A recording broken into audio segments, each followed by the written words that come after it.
using a hydraulic log splitter. It requires just a few foot pumps to split a log up to 46 centimeters long and 26 centimeters in diameter. Each step on the foot lever exerts a force of up to 1.2 tons of pressure, without any upper body strength required. It really is so easy to use.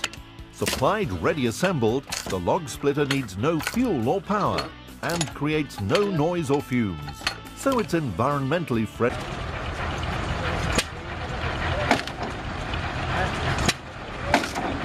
That looks dangerous.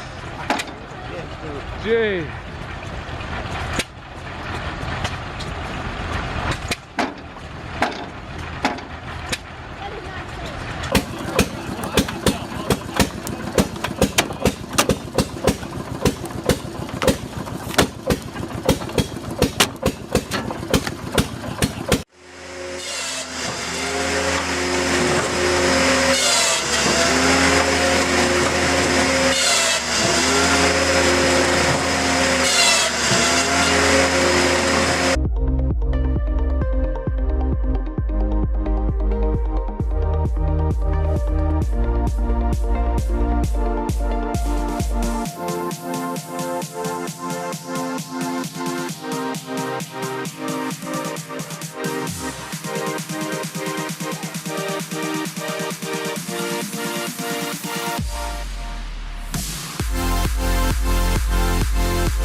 Height, you pretty much have to do the low speed handle, and then once you hear a crack, you can do both handles again. And you can tell it goes pretty quickly.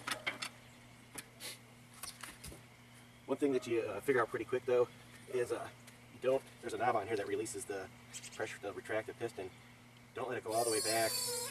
You just want it to go back far enough for your lock to fit in there, because the pain in the ass to pump that up.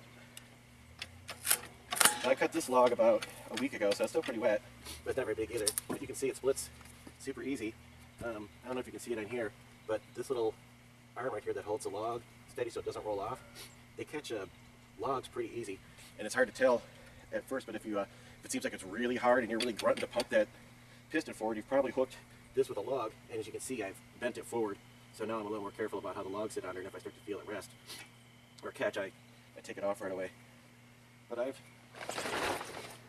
split rounds up. Let me see if I can find one that's...